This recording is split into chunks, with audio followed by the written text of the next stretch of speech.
যেই প্রতিষ্ঠানের ব্যাপারে কথা বলা হয়েছে, লক্ষ লক্ষ মানুষের কাজের ক্ষেত্রে তারা চেষ্টা করতেছে। হ্যাঁ, ইন্টেনশন যদি তাদের খারাপ হয়, আপনি দোয়া করেন আল্লাহর কাছে যেন আল্লাহ তাআলা তাদেরকে ধ্বংস করে দেয়। আল্লাহর কাছে বলেন, যেহেতু আপনার কাছে কোনো ডকুমেন্ট নাই, আপনি ডকুমেন্ট ছাড়া কথা বলছেন কেন? যদি ডকুমেন্ট থাকতো আপনি কথা বলেন। এ কথাগুলো দুঃখ নিয়ে বলতেছে। মরার ভয় আপনার আছে, আমার নাই। যদি ভোগ বিলাসিতা আর দুনিয়া কামানোর উদ্দেশ্য থাকতো তাহলে লন্ডন আমি ছাড়তাম না, বাচ্চাগুলোকে ইংল্যান্ড থেকে নিয়ে এসে বাংলাদেশের মাদ্রাসায় ভর্তি করতাম না। আপনি কারে হাদিস শুনাইতেছেন? শুনেন, জ্ঞান অর্জন, জ্ঞানী হওয়া, বুখারীর দর্স দেওয়া, হাদিস কোরআন পড়ানো আর মাঠে কাজ করা দুই জিনিস। যদি বুঝতে চান আমার সাথে আসেন, 2 দিন মাঠে কাজ করেন, বস্তা টানেন, রসুন পেঁয়াজ মাথায় টানেন এবং তাদের কর্মসংস্থান করে দেন। যে নোংরা প্লেটে ভাত খাচ্ছে ওখান থেকে 2 লুকমা ভাত খান, তাহলে বুঝবেন যে হেলিকপ্টার থেকে দুনিয়া দেখা আর বাজার থেকে দুনিয়া দেখা। শ্রমজীবী মানুষ, রিক্সাওয়ালা, ঘরমাক্ত মানুষের গায়ের গন্ধ আর মাহফিল কমিটির সভাপতির গায়ের গন্ধ কিন্তু একরকম না হুজুর। জনৈক পীর সাহেব তিনি একটি ফাউন্ডেশন এবং ফাউন্ডেশনের কর্মকর্তাদের ব্যাপারে বেশ কিছু প্রশ্ন ছুড়ে দিয়েছেন। আপনি নিজেও একটা ফাউন্ডেশনের চেয়ারম্যান এবং অন্যান্য ফাউন্ডেশন নিয়ে তার যে বক্তব্যগুলো, এগুলো কি সঠিক? যেহেতু আপনারা মাঠে ময়দানে কাজ করছেন, তার প্রত্যেকটা কথার যদি জবাব দিতেন সাধারণ মানুষের জন্য উপকার হতো, না হলে মানুষ ভুল বুঝতেছে। যেহেতু তিনি নাম মেনশন করে নাই, কোন পীর সাহেব এটা আপনারা বুঝে নেন, আমি তার নামটা উল্লেখ করতে চাই না এখানে। তবে একটা কথা বলতে চাই, না জেনে কারো ব্যাপারে কোনো কথা বলা শরীয়তের দৃষ্টিতে এটা কিন্তু সম্পূর্ণ রূপে নিষিদ্ধ এবং হারাম কাজ। আল্লাহ তাআলা কি বলছেন কোরআনুল কারিমে? আল্লাহ বলছেন, ইয়া আইয়ুহাল্লাযীনা আমানু ইজতানিবু কাসীরাম মিনায-যন্ন ইন্না বা'দায-যন্নি ইসম ওয়া লা তাজাসসাসু ওয়া লা ইয়াগতাব বা'দুকুম বা'দা। অধিক ধারণা থেকে বেঁচে থাকো, নিশ্চয় কিছু ধারণা গুনাহ, তোমরা একে অপরের গুনাহ গোপন বিষয় অনুসন্ধান করো না এবং কেউ কারো গীবত পরনিন্দা করো না। যেই পীর সাহেব এ কথা বলেছেন, উনি পরবর্তীতে বলেছেন যে ক্ষোভ থেকে বা মুসলিমরা সেই প্রতিষ্ঠানে গিয়েছিল, সেখানে সাহায্য করা হয়নি, এই হিসাবে তিনি এই প্রশ্নগুলো ছুড়েছেন যে এই প্রতিষ্ঠানের কর্ণধার তারা করেন কি, এবং এরা চাই যে বন্যা আসুক, আসলে আয়েগা খায়েগা, তারপরে কিছু বিলায়েগা, তাই না, বন্টন করবে আর কি। মানে বন্যা আসুক, কাফন বিক্রেতা যেমন সবসময় চায় যে মানুষ মরুক, তাহলে কাফন বিক্রি বাড়বে। তো বন্যা যারা চ্যারিটি কাজ করে, ফাউন্ডেশনে কাজ করে, এরা চায় যে হচ্ছে সিডর আসুক, আইলা আসুক, বন্যা আসুক, তাহলে কি হবে, কিছু আর্ন হবে, কিছু বিতরণ হবে, কিছু খাওয়া দাওয়া হবে।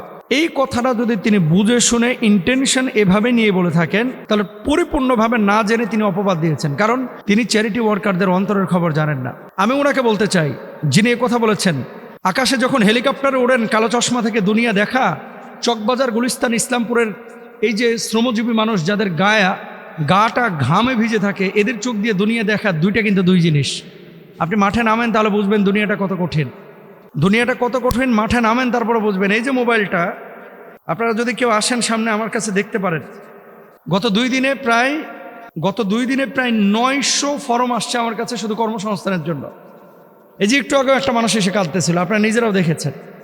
900 মানুষ শুধু ফর্ম ফিল আপ করেছে যে আমাকে একটা কাজ দেন, আমি বেঁচে থাকতে চাই, আমাকে শুধু একটা কাজ দেন। এমনও ঘটনা পেয়েছি, 3 ভাই বেকার, প্রতিবন্ধী, ডিজেবল, একজন বিষ খেয়ে মারা গেছে আর 2 জন অপেক্ষমান আছে। যদি মরাটা গুনাহ না হতো তাহলে আমি মারা যাইতাম। দেখেন, আমরা হুজুররা, বক্তারা, পীর সাহেবরা বা খানকায় দরবারে যারা বসে আছেন, সারাক্ষণ ভালো ভালো গাড়িতে চড়েন, হেলিকপ্টারে মাহফিল করেন, মাহফিলে গিয়ে আবার 10-15 পদের খাবার খান, আমরাও খাই, এবং খাওয়ার পরে আমরা মনে করি কি দুনিয়া মনে হয় এটাই। আসলে দুনিয়া এটা না, দুনিয়া এটা না। দুনিয়ায় যদি আসল চরিত্র বা রূপটা দেখতে চান তাহলে এই মানুষগুলোর সাথে মিশেন, যারা খেটে খাওয়া মানুষ, যারা মিসকিন, যারা ফকির, যারা অসহায়। দেখেন জীবনের গল্পটা কতজনের কত রকম।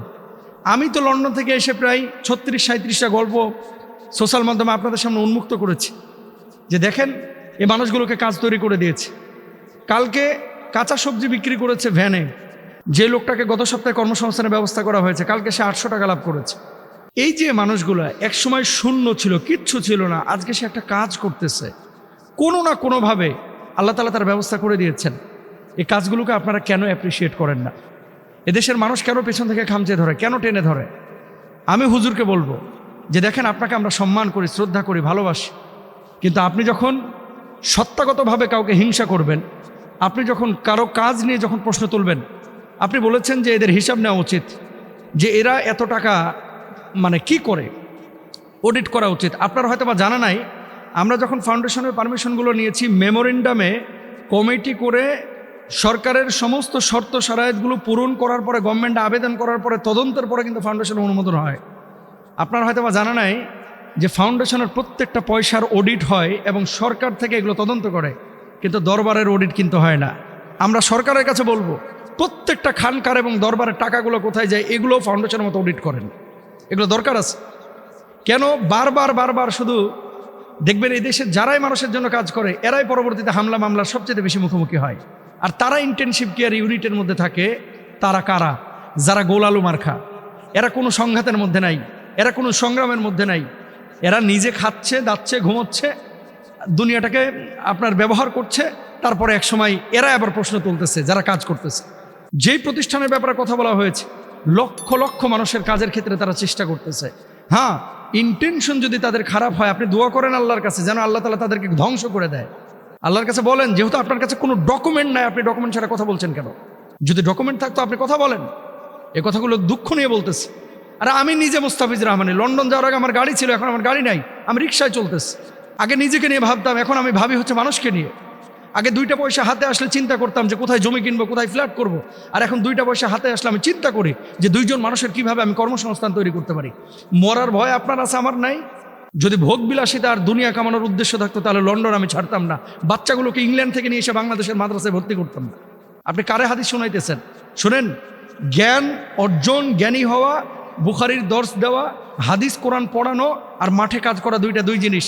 যদি বুঝতে চান আমার সাথে আসেন, 2 দিন মাঠে কাজ করেন, বস্তা টানেন, রসুন পেঁয়াজ মাথায় টানেন এবং তাদের কর্মসংস্থান করে দেন।